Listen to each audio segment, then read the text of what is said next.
Okay, in this video, I want to talk about when people give you like a one-size-fits-all kind of, that they have that one-size-fits-all kind of mentality, and life just doesn't work out that way. Like everybody, like some of these gurus will say, is it doesn't always work out, and why that's bad, especially for people who have been victims of whatever kind of abuse, okay, or they grew up in a dysfunctional family, or whatever is the case. Why isn't it right for people to do that?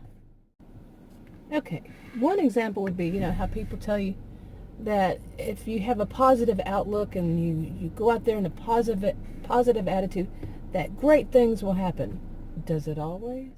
And they're selling you that line of BS, or,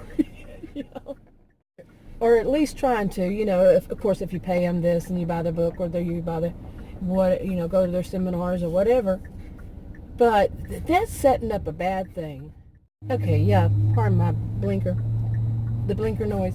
But yeah, you go out there and you're all positive and you're a cheerful person and you're a nice person, you're this, and you get hit by one narcissistic person after another. One abusive person, one toxic person after another. And what would you start feeling? You might start feeling like something must be wrong with you because the guru said that it should work out this way. Okay, and it doesn't. That you might not be doing it right, or something's wrong with you. You start blaming the victim, yourself. Okay, I'm glad I had my camera off. I was about to talk about, that I don't live in Pleasantville myself. That I live in Narcissismville.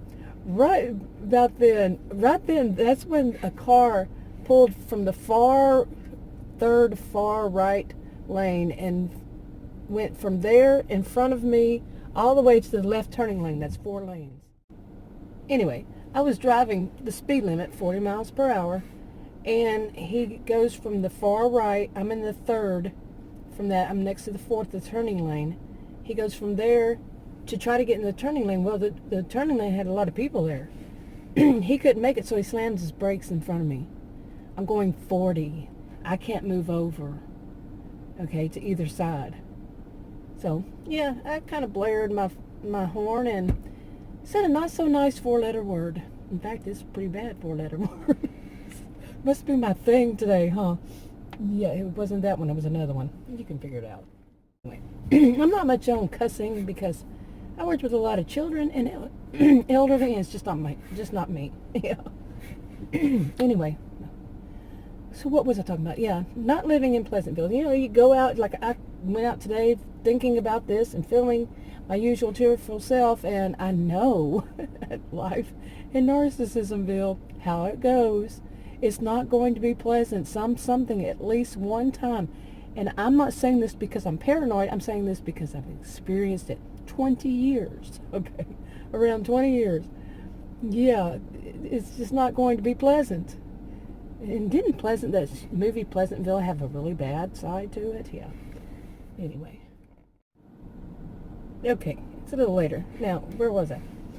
I think, yeah, if people tell you, you get online and you look for, you've been a victim of what people just call these days narcissistic abuse, and you get online and you look for, what are the steps of healing, and you can find, I would think, many of those videos.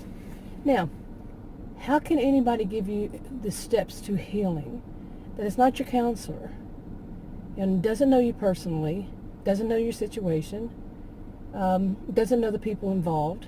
None of it. Okay, how's it going to work? One size doesn't fit all in this, and it can be dangerous. Okay, are they going to be there when it becomes dangerous for you? Yeah. But also, what if the steps don't, it just doesn't work for you? That doesn't happen. How are you going to feel? Okay, you don't need more on top of it. More negative on top of it. And this doesn't work. This is why I always say, pretty much always say in my videos, or I think it's always in my description, one size doesn't fit all. Not everything is going to work for everybody, you see? So that pressure is, I've done the video on this before even, but that pressure, to make sure, to feel like you have to follow this and it's going to work, and then it doesn't. Not good. Not good at all. Probably have some book for you to read. That thing of the books is old. It's an old thing. You know, no book is going to fix this problem. Seriously. You know, a counselor might suggest you read a book, but it's something that then you can discuss it. Then you have some clue about it. But I think these books are good in a way that gives you something to, self-help books, gives you something to discuss with your counselor. Now, if your counselor suggests one and you don't like it, there's something you can discuss with your counselor. Why do you don't like it? That might give some insight to the counselor of what's going on in your mind, okay, why you didn't like it. And quite often, some of them, not always, one size doesn't fit all, you know, it's something that doesn't sound like the abusive people they've had in their life. You see what I'm saying? Doesn't. And it could also be, you know, that they're showing you this is how they think, this is the road they would take in counseling. Many things. But personally, I was a career student. My degrees are in psychology and sociology. I read plenty of these over my lifetime, and I don't like any of them. I've not found. I mean, I'm sure there are some out there I haven't read, but I just see too many people using this to replace counseling, and that's, to me, is not a good thing.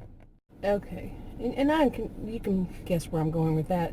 Yeah, if it doesn't turn out right after you read the self-help book, how do you feel about yourself? Are they there for you whenever it doesn't work out?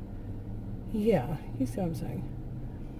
Anyway, I'm going to go ahead and wrap this one up. If you want to subscribe to this channel and you haven't already, click the circle icon. If you want to watch another video on this channel, click one of the rectangles that pop up. Like, subscribe, comment, and share on your own social media if you would, and I'll talk to you on another video. Bye.